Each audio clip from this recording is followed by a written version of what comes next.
Hello, we are here, we are live. I'm Adam Jastrzewski, and I'm very happy to be broadcasting to you live from my little 8x8 cell here, which, as you can see, is sponsored by IKEA. So, in all seriousness, thank you so much for joining me today to talk about GeoGebra Classroom. Wow, am I ever excited about this opportunity, and I can't wait for you to see it and try it out with your students, because I've actually never had a chance to do that. As you may know, I left the classroom last year for a position at the board office, and this software, this platform came out recently, so I've never actually been able to try it out with students, so I can't wait to hear how it goes. So a few things. First of all, there is a chat on the side of the screen there. Please feel free to use that to ask me questions as we move through the session. I'll be happy to answer those. And I will let you know too that this session is being recorded so that you can view it anytime you want. Now, I know a lot of people will be showing up late. Some people will have to leave early. I believe there's a meeting at Trinity. And I know that some people will be popping in and out throughout the session. So please feel free to use that chat to ask questions, and I'll send you a link to that video as soon as it is ready. Okay, so GeoGebra Classroom. What is it? It's very, very cool, if you ask me. And essentially, it's some online software, an online platform that allows teachers to interactively engage students in learning mathematics while simultaneously monitoring their progress in real time. All right, so we're going to take a good look at this today, kind of an introduction, and you'll see how powerful it is. Now, we won't get into actually building applets for it, like GeoGebra applets. We can do another session or several sessions on that. It's quite the process to do that, depending on how complicated you want to make things. But yeah, we'll take a good look at it, and I'll let you know that this GeoGebra Classroom platform is very easy to use. It's unbelievably powerful. It's seriously customizable, and it's incredibly free. And that's kind of the GeoGebra philosophy, is to keep things free. All right, so what does it look like? Well, I figured what we could do right now is actually dive in and take a look at it. So here's what I'd like you to try doing. There's going to be a link. I'll post it right now in the chat, and give that link a click. Now, hopefully that'll open a new tab in your browser, because I'd like you to keep this YouTube tab running at the same time, if possible. But yeah, go check out, take a look at that link. Or another way to get there is to use this URL here, geogebra.org/classroom, and use this class code. And I think that what we'll do is I'll put 8 minutes on the timer here, and let's see here. We get 8 minutes. There we go. And yeah, go play around, see what you can do. You're going to be taking the role of a student here with this GeoGebra Classroom activity that I've set up for you. So go take a look, and we'll see you back in here in 8 minutes. Just keep the tab open. And while you're looking at that, I was hoping you wouldn't mind if I just maybe played you a couple of tunes of background music on the guitar. Now, if you're finding that distracting, of course, feel free to turn down your volume. Not only will I not be offended, I won't even know. So we'll see you back in 8 minutes. Have fun.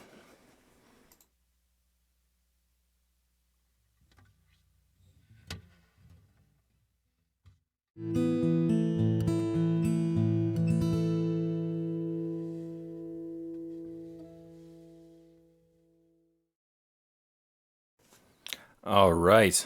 Welcome back. I hope you had a chance to experiment with some of the stuff there on perpendicular lines, and that was a GeoGebra class. That's what it's kind of all about. It's a collection of activities that students can work through, and you can watch them actually in real time. And that's what I'm going to show you right now, is kind of what things would look like from the student view. And by the way, thanks for the comments on the guitar playing. I should note that the first tune there was a little improvisation on a Gordon Lightfoot tune called "Song for a Winter's Night," and the second one was another tune called "Flower Dress." So thanks. And yes, I'm glad you see that, or you thought that there was interesting stuff there. I think so too. And as you'll see, there's a lot more that you can actually do with this. So let's quickly take a look at what things look like from the teacher point of view for what you just did there. So I'm going to call up my teacher view of things right here. So as you can see, I have a bunch of tiles here, and I've got your names there, so I can tell who's who. And if you notice, there's little status bars there in purple showing how much has been completed. And congratulations, you've all done very well. You've completed the tasks, which is awesome. But I should also mention too, what I'm doing right now is kind of cruel, isn't it? I'm showing everybody's name on the screen and showing how much work they've completed. Probably a bad idea. Just to let you know from a teacher angle here, you can hide those names at any point. So if your students are seeing your screen, you're not showing the names. So what I can also do is at any point, I can click on a student's name, and I, as the teacher, can see what they've done. Their work is kind of saved here. It's shown as a kind of a snapshot, I guess you could say. Now, my internet right now is working quite slowly. I think I'm pushing my Wi-Fi and my computer to the max, but there we go. So yeah, you can see here that whatever the student was doing, they did experiment a little bit with this applet here, and they've done some practice as well.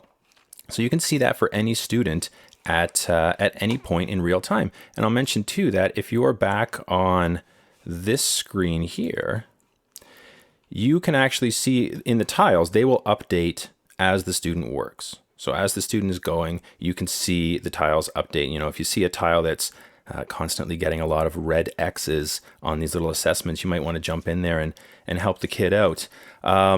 If you are actually in the student's tile there, if you click it, that doesn't update automatically as they're working. You have to hit your refresh button or F5, which will refresh your browser when you're in there, and then you can see the changes in real time.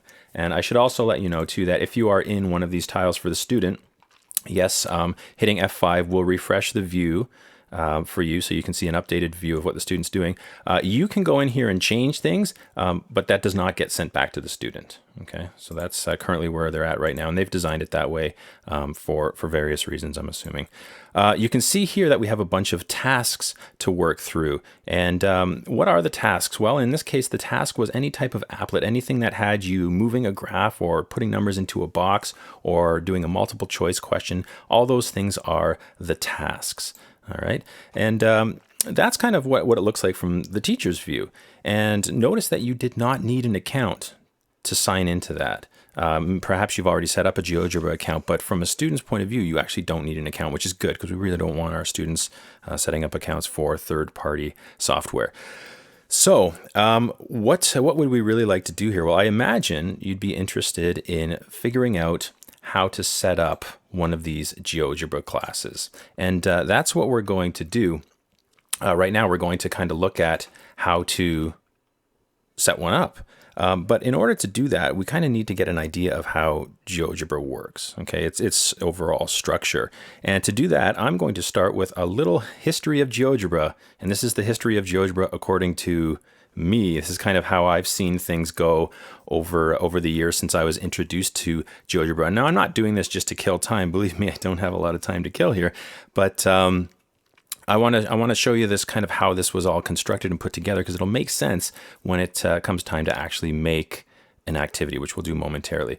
So I believe GeoGebra came out around was the early 2000s, I think, and it was something that I was introduced to at an OAME conference, which I believe was probably maybe 2007 or something. And at that point, the big idea with GeoGebra was that it was a desktop or eventually a mobile application, and it looked like this. And you can do a bunch of cool things. For example, you can graph, y equals x squared. It's very intuitive. You just type things into the input bar and it happens. You could graph y equals x if you want. You can pick a point. There's a bunch of tools across the top, and automatically you can see the intersection points. And the beauty of GeoGebra is that it constantly makes the connection between geometry and algebra, and that's really what the name GeoGebra is all about. So you can see when I clicked those intersection points there, everything popped up in the algebra view here. We have a graph there, and you can go much further than that, actually. Let me show you something that's kind of neat here that you can do dynamically with this. And it's very intuitive, and there are a lot of programs or interfaces out there that allow you to do these kind of things. Now, GeoGebra is my favorite because if you really dig in kind of behind the scenes, you can make this do anything you want. But let me give you a quick example here. Say you wanted to talk about the roles of m and b in the mx plus b equation of a line. Well, I can just type in y equals mx plus b, and it will ask me right away, hey, do you want to make some sliders for b and m? Sure do. And now as I move those sliders, I can kind of see the effect on the graph. So there's changing your y-intercept, and there's changing your slope. And that was very easily set up. Now, it doesn't look great right now. That's okay. You can kind of, hide and show things as needed to make it look better. But as you can see, moving across the top here, a bunch of tools. Now, this is what you would probably use if you really wanted to get into creating what I'm calling applets. Now, what the heck is an applet? Well, it's really just a little GeoGebra construction, if you will, that kind of accomplishes one task. I'll show you some that I've made. For example, here's one that's for calculus, and this is talking about the integral and the area under a curve and so on. And as you can see, it's been made to be quite dynamic, so you can put in your own function, you can change things as needed to demonstrate in class and so on. That's one for calculus. Here's one for, let's see what else we can do. Maybe one for, transformations. There's one on transformations here. So you can pick your type of function. Let me just get that out of there. There we go. Your type of function, and then you can manipulate and view an equation of corresponding equations with different constants changed around and so on. So quite handy there. And I'll just show you one more. If you really dig into the kind of the scripting, the behind the scenes stuff, you can make things like this, where your students have really thousands and thousands of variations of questions. These are all just randomized things that I've set up here, and they can from there go and click. This was modeled after an EQAO question, by the way. They can click the one that's the correct answer. So what is it here? Negative 10x plus 7, I believe. And they can check that answer, and of course they can see a solution as well. Now this has been scripted in such a way that when they look at the solution, it automatically adapts to the question up here. And again, there's thousands of variations there, so lots of room for practice. I should mention, to do something like that, here I'll show you kind of some of the behind the scenes.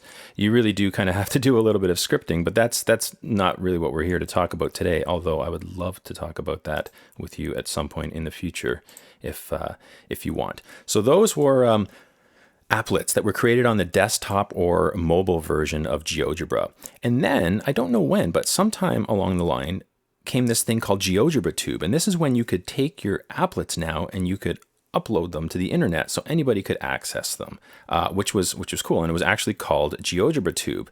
And I used to use this in the classroom all the time. And I remember one day I was sitting in an on-call, and I went to upload something to GeoGebra Tube, and there had been this major online update, and it was amazing. First of all, everything kind of looked different. They stopped calling it GeoGebra Tube, but there was this much nicer look to it. Here, I'll show you a little bit about where it's currently at. So when I go into GeoGebra now, I'm signed in. To actually make a class and activities, you have to have an account. So I'm signed in right now. But if I go to my profile, this is kind of where I've stored all the applets that I've made. They're presented in these tiles here, which is great. There's an option now to make something called books, where you can organize these into sequences for students to follow.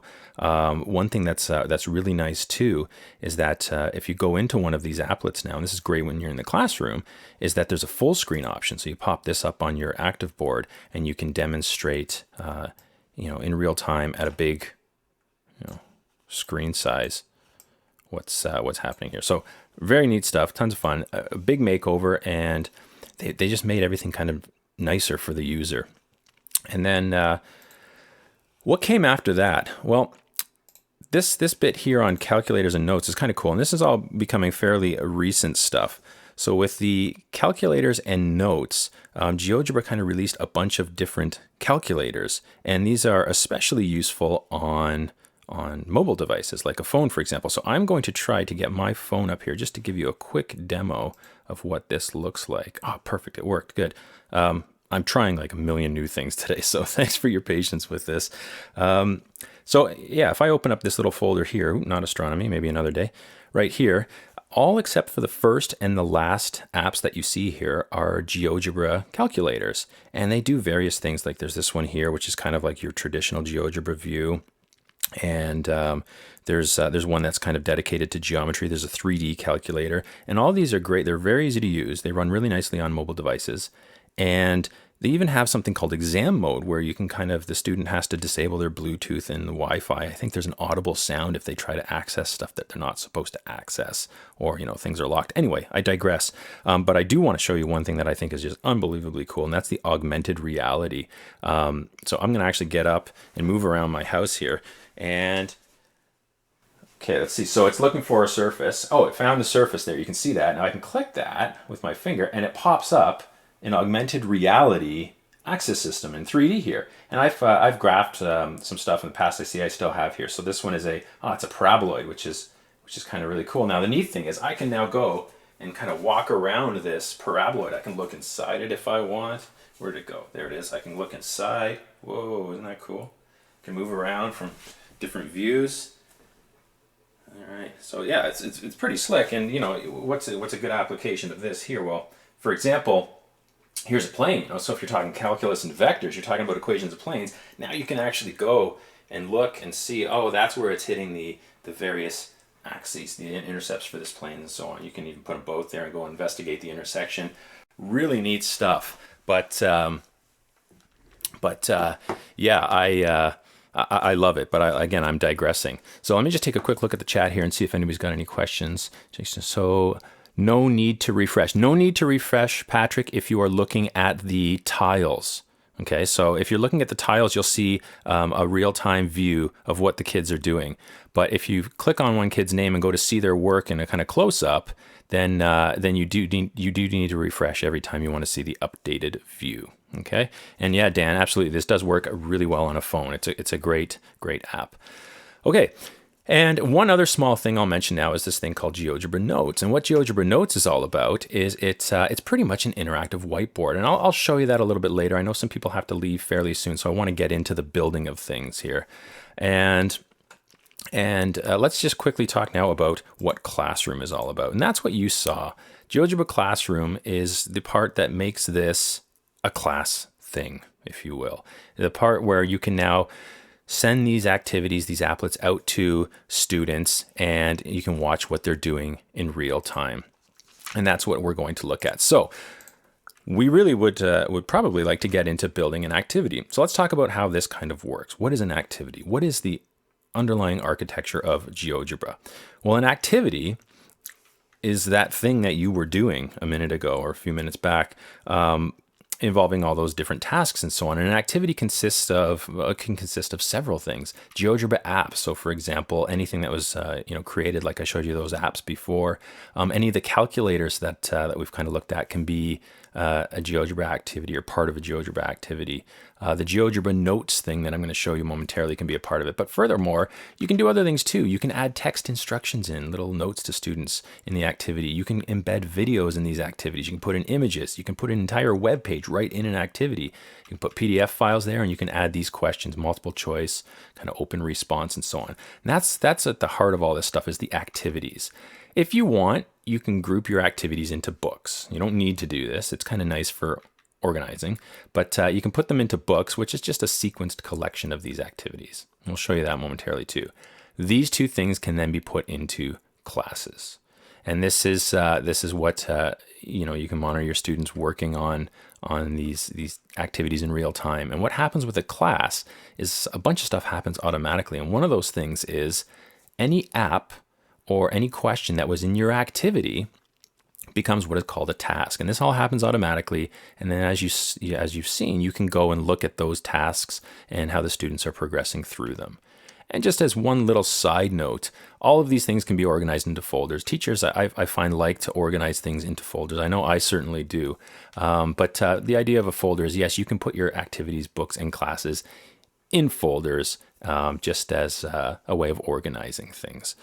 So, should we finally go and take a look at making an activity? Yes, I think we should. Let's do that. Okay, Here we go. We're going to now build an activity together, and we're going to see what it looks like, to build and to run that with the students and to go from there. But we need a topic. We need something to make this activity about. And let's go with linear relations, okay? Something that's gives a lot of options for kind of interaction. So we'll go with an activity on linear relations. So we need to open up GeoGebra, okay? And it's geogebra.org is the website that you'll want to go to kind of start things. And if you want to create an activity, like I said, you need an account. So sign up for an account. And when you sign in, you'll see you now have a profile tab here. You can click on that profile tab. You could also click on this little icon up here that takes you to your profile.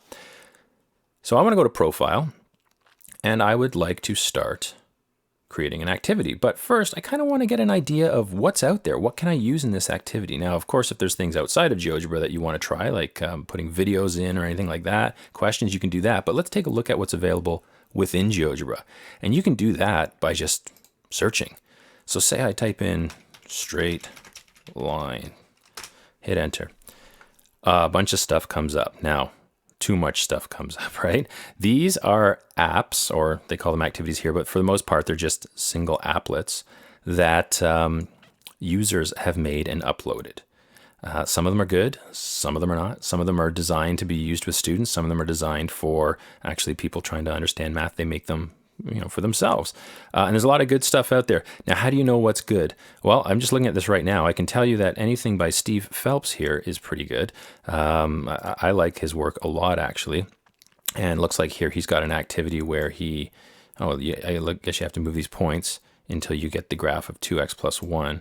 And I imagine that something will happen when you do get that graph. Oh, yeah, there. Okay, so I like that. So I might use that in my activity. Just click here back on GeoGebra.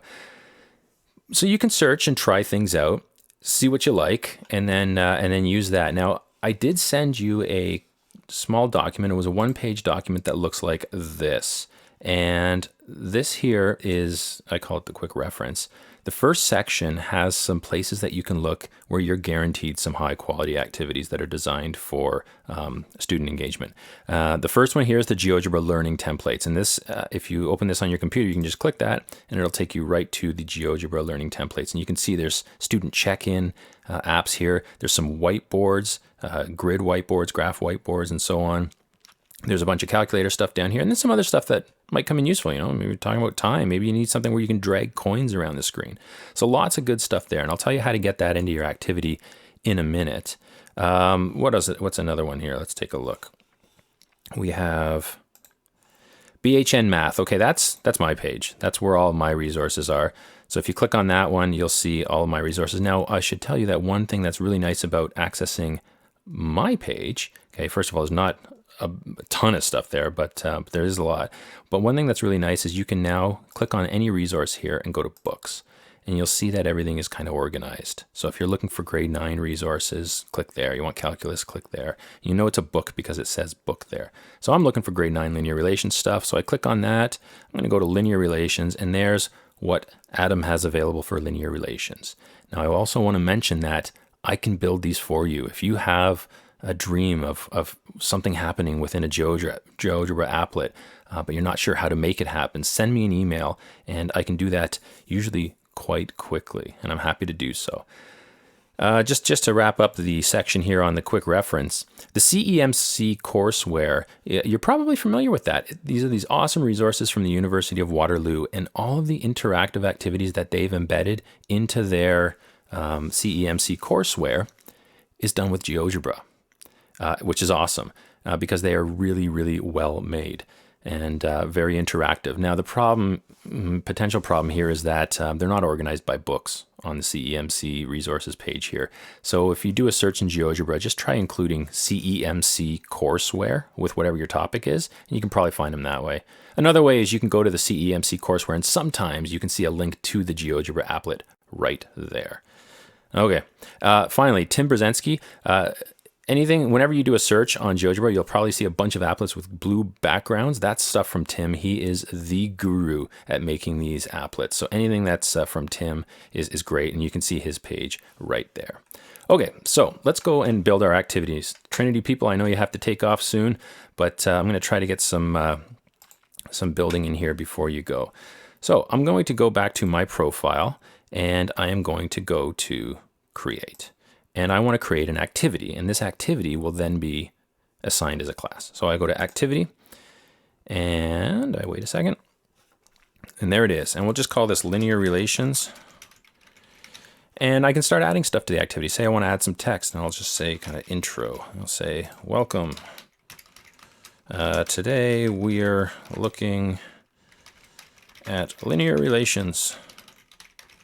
And of course, you probably want to do something more than that. You can, mess with the font of the text. You can also insert mathematical notation, which is super handy. And now let's say I want to put a video in. So I'll say text, I'll say video. I'll just say start by checking out this video. All right, and I got to find the video. Now I happen to know a place where I can find some videos. If I just go to YouTube here, click on BHN Math up in the search bar. BHN Math takes me to this. And there's that. That's my channel, BHN Math channel. So I know I want to use this video here. It's some loser trying to convince us that mathematics and aviation are related. So I just copy that link, and I go back to here, add an element, and this time I'm going to add a video. And all I have to do is put that link in, and a video pops up. Okay, should be there. Okay. Anyway, moving on. Now let's say I'd like to put in some practice, and that the student would watch that video, and then they could go and practice some of this material. So in order to do that, I need to know which applets I want to put in. So I'm going to go, and I'd like to do this in a different tab so that I can keep that worksheet open as I go. I'm going to go to my profile. Now, of course, you can search around and find activities you like, but I remembered that in the book for grade 9 math, right here, there was an activity, a bunch of them actually, on linear relations that I liked. I think the first one I'll do is this one, making a table of values. So how do I get that into my activity? I really like it. Well, all I really need is the ID, this unique ID up here. That's for this activity. And if I just copy that, I'll easily be able to insert that into the activity. So I highlight it, hit Control-C, and go back to my worksheet, and I'm going to, well, let's add in an instruction first, some text. We'll just say that we're going to do some practice. And I'll just say, try these. Of course, you might want to tell them a little bit more. And now I'll add an element. I'm going to go to GeoGebra. And this is where you have some options. I've copied that ID for that activity, though. All I have to do is paste it here in the search, and the only one that'll show up is the one that I want. That's why using the ID for the activity is really nice. So I click add, and boom, it's there. And there are things that that you can do with this now. There's some advanced options down here. You can check those out. But the point is the activity is there. And maybe I want to do one with graphing. Oh, I see there's a question from Patrick. Is there a quick way to see a student view just so you can see what the students will see? I would say at any point, yeah, Patrick, you can do that. If you just save it up here, if you just click save, and then go back to kind of your profile page, you'll see that the activity shows up here right in the top left. So if you just click that, this is essentially what the student's going to see. So you just kind of go in and preview it that way.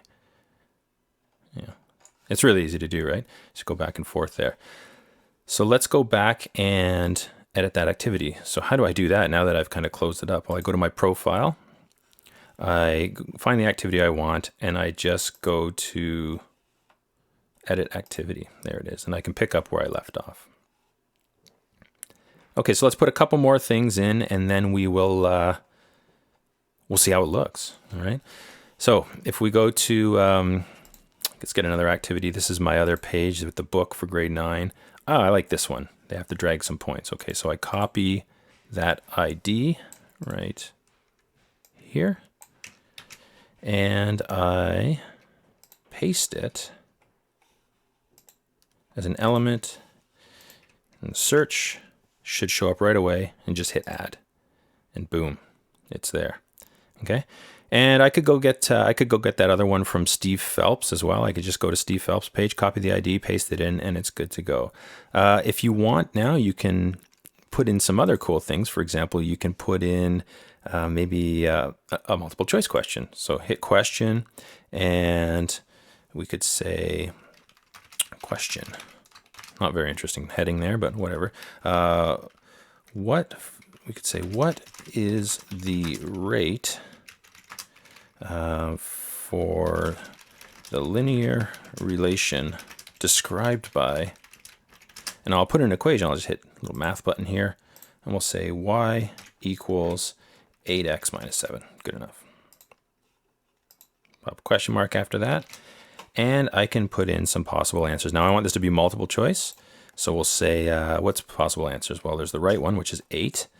And maybe we'll put -8, 7, -7. Not being very creative here, but whatever. The correct answer is 8, so I'll check that off. Super intuitive, right?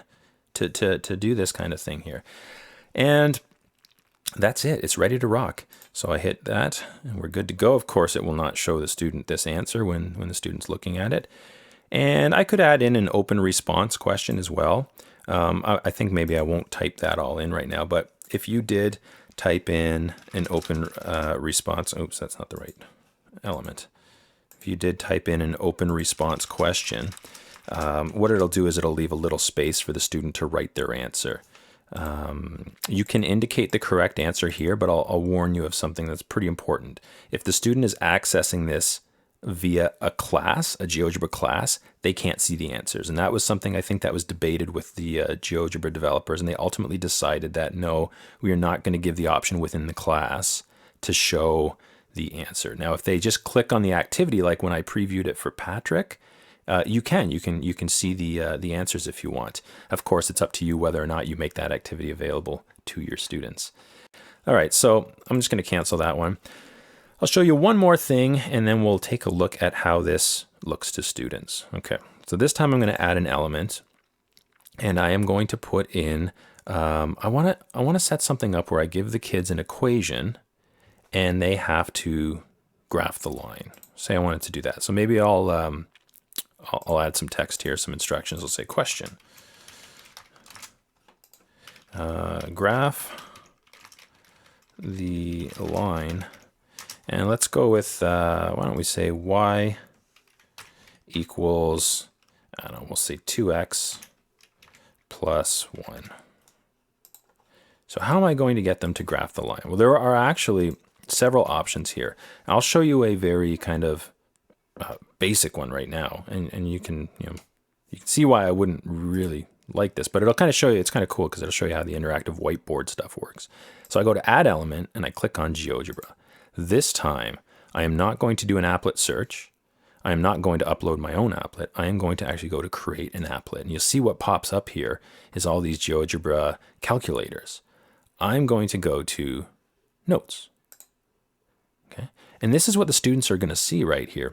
It's an interactive whiteboard. Essentially, you can do what you would do with typical interactive whiteboards, but you can go a little further than that too. Actually, you can go a lot further than that. So for example, say I want to put some axes on there. I'll just click on ruling here, and I'll go to basic, and I'll say, yeah, show me the axes. I can also adjust the maxes and mins for those axes. X-axis, Y-axis, you can customize as you want. You can put labels on them, do anything you want. Let's put a grid on here. We'll do a square grid like that. And, oh, that looks good. I can use that. So that's what I want the students to see. So I'm good. So I hit done, and we're ready to go. Finally, when all is good, make sure you've hit done and just hit save up here. The activity is now ready. It's ready to rock, but it's not a class yet. Now, if we just go back to the profile here, my profile page, you'll see again, it creates that activity in the top left corner. And if I click on it, I can go through it and see what the students will see.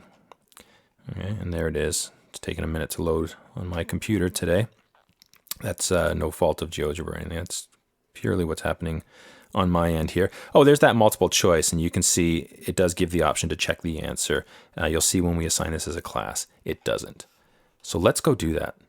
This is the big part here. Let's assign it as a class. So how do you do that? Well, again, you go to your profile, and it's very simple, actually. You take that activity you just made and click on it, and then look up here, create class. So you're just going to hit create class. And you can give it a name. Well, linear relation seems like a great name, so we'll hit create, and you are good to go. It's ready to be used right now. Now, that doesn't mean you have to use it right now. For example, if you went back to your profile page here, you can see that it's now been stored here as a class. There's the linear relations activity, and there's the class. So if I click on class there, I'm now sitting here, I'm waiting for students. So how do I get the students in here?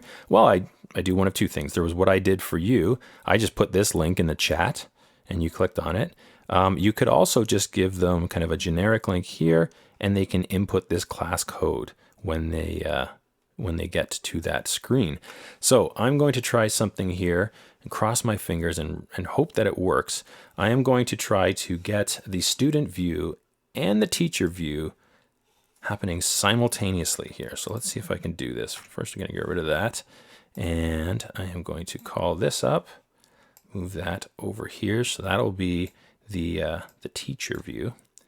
And then I am going to use an iPad, fingers crossed that this works, with for the student view. Oh, it worked. Fantastic. Okay. The only problem is that this needs to be moved down a little bit so that you can see that it says teacher there. Okay, and I'll make this a little bit wider because it's a full web page. All right, so here we go. I am now on the iPad here. I am the student. This is actually my wife's iPad. I do check my emails, I promise you.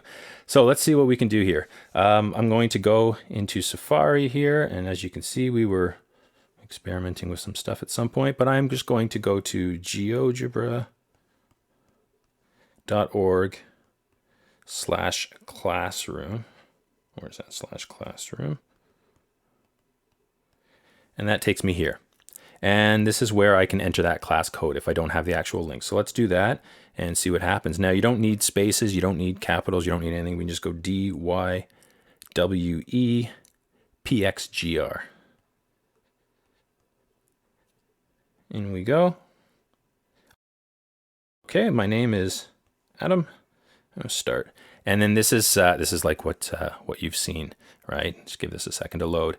That's what we created. So now I can go in there. I can watch the video embedded right here. Of course, I can make it full screen if I want, and so on.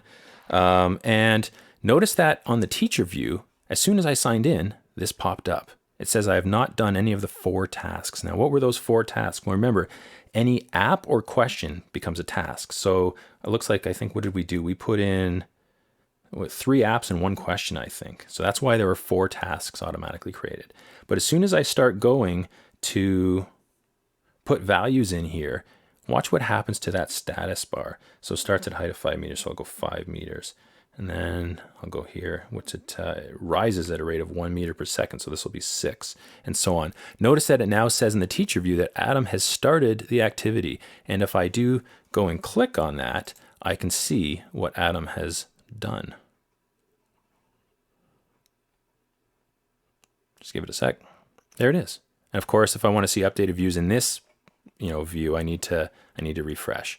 But that's it. So I can work through, as the students work through the task, you get these live updates. Now, at any point, if I need to stop that class and talk to them, because they're working at their own pace, but I can watch what they're doing. If I need to stop it, I just hit pause and take a look what happens on Adam's iPad. Right? We can now see that Adam cannot access anything anymore here. It's been paused for the teacher to kind of deliver some instructions or whatever's needed there. And that is it. Now, a couple things here about this. Oh, first of all, let me go down and show you what that note one looks like. Now, I'm using an iPad here, so I'm using my finger, which is going to be a bit messy, but we're supposed to graph 2x plus 1. So I'm going to select a pen here and close this. So the y-intercept is 1, yeah, messy, right?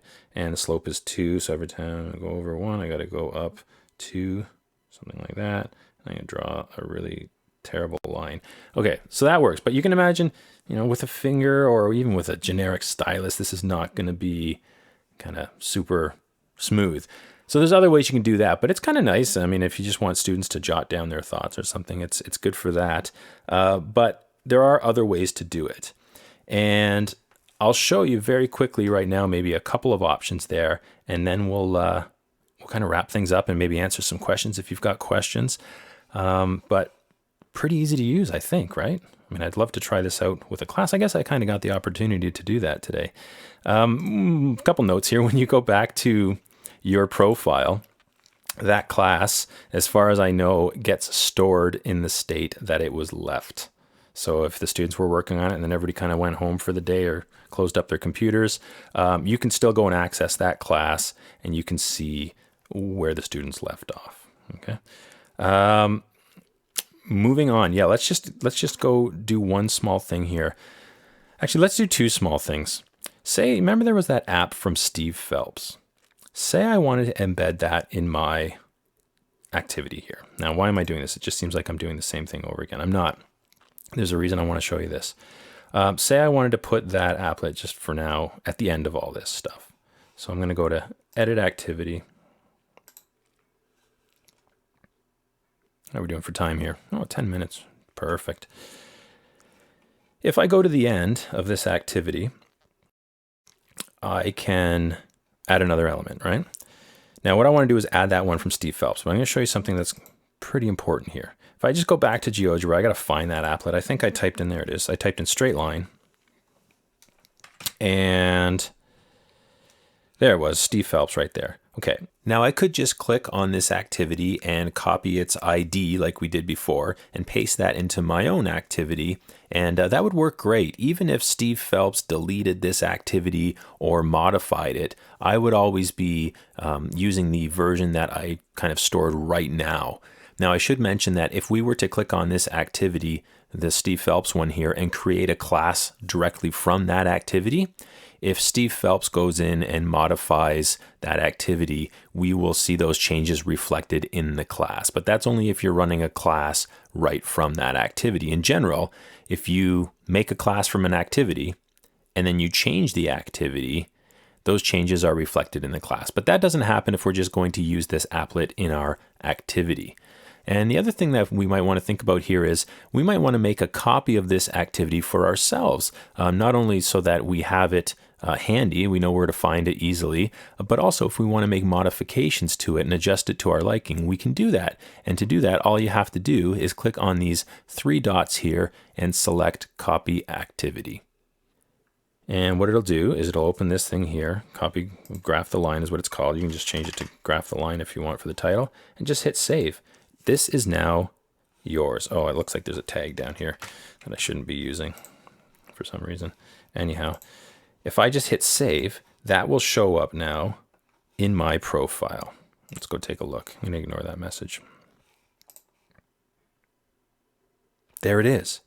And now Steve Phelps can go do whatever he wants to his activity. It's not going to affect what happens to my version of it. And this is the cool thing about GeoGebra. Anything that you see posted on GeoGebra is yours to do with whatever you want. You can do whatever you want with it. You can modify it. You can copy it. It doesn't matter. So now if I click on that from my profile, that's the ID tag that I'd like to use. This is kind of my version of Steve Phelps graph the line.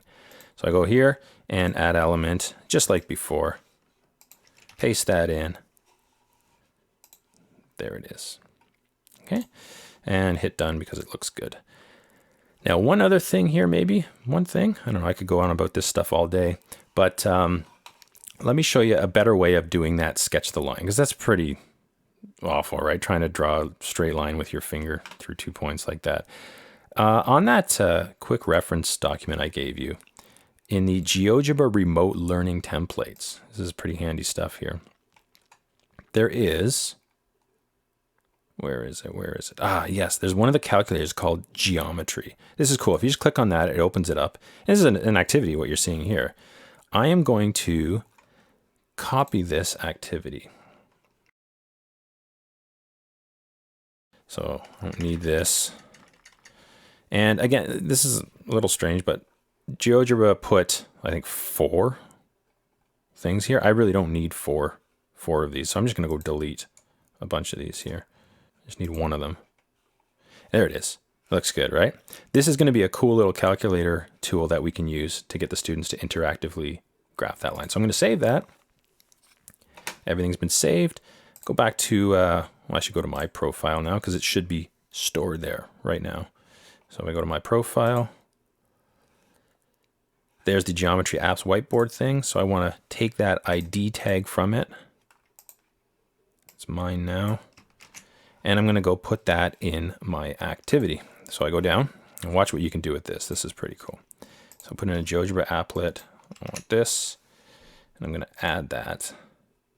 Okay, now let's do some stuff here. Let's get some grids and axes up. So show the axes. Yes, please. You can move them around like this. No problem.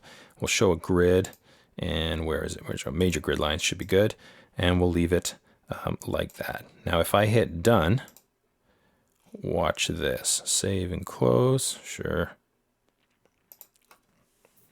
So if instead of using the interactive whiteboard, if I go with this route, what happens is, let me go back to, oh, the cool thing too is because I edited that activity, if I go into the class now and refresh it, I'll see that change. It's in there now.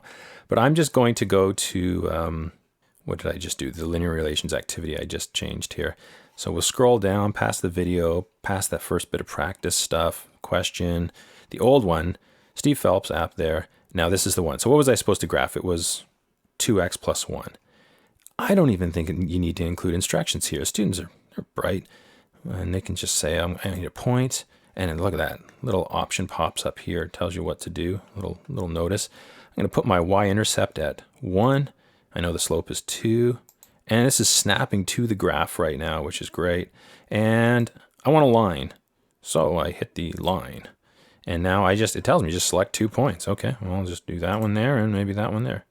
Oh, isn't that much nicer? And now you as the teacher could go in and you could see that, and you could see whether or not they're able to graph y equals 2x plus 1 effectively. I just think it looks a lot nicer than the mess we had on that whiteboard. So that is that. Now, there are many other things that you can do with this. For example, you can, when we went to create a new element, let's go back to my profile. I'm just going to show you one more thing here. Linear relations activity. Edit. And I won't get into this now because I can see we have 4 minutes left, and it's really not enough time to get into this. But you can customize like crazy. So for example, if I went to add an element here, and if I chose GeoGebra, and I could create an applet, and this time I'm going to use the geometry calculator from here. It looks a little different. But what I can do is there are ways, and they're not that difficult. I can go in and I can actually customize exactly which tools the students are allowed to use. So if you want them to use a point, put a point there. You want them to use a line, put a line there. If for some reason you want them to be able to draw circles, you're going to want to include a circle tool there. And all you're really doing when you do that is you're going into tools here, customize toolbar, and whatever you don't want, you just kind of throw over here. And then whatever you do want, you just drag it back to the left. And you get this customized toolbar based on what you need the students to do. So for example, say I want them to be able to put in a point, I just put a point here. You want them to be able to, I don't know, find an angle, put in the angle tool. There it is. You want them to be able to delete stuff.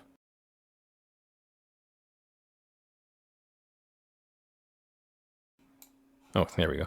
Okay, and then when you hit apply, you can only see those tools. And of course, now you can, right click, put the axis on, right click, put the grid on, and you can save this and it will show up like this. Now, if you do this, I said I wasn't going to show you this, but here it is anyway.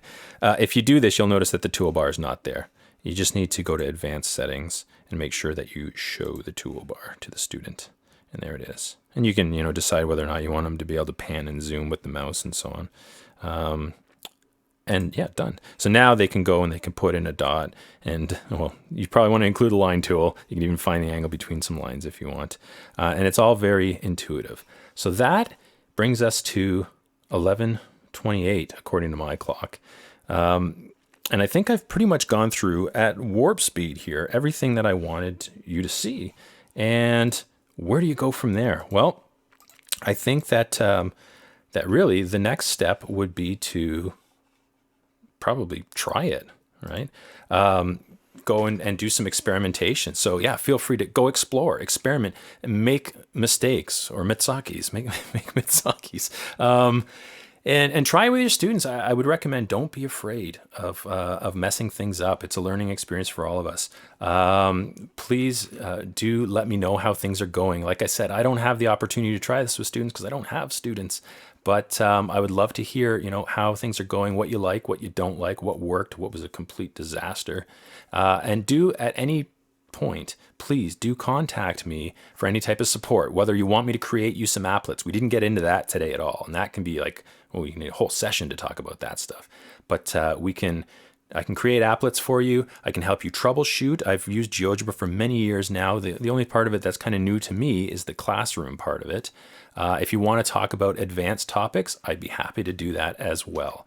Other than that, thank you so much for joining me. I know you're all very busy. It's a very busy time of the year right now. And the fact that you showed up to kind of investigate something that you think might be beneficial to your students says a lot about you as a teacher. And I admire that. So thanks very much for joining me. I will stick around now for a few more minutes. If you have some questions, you can put them in the chat. Otherwise, if anything comes up in the future, let me know. Have a good day. Thanks.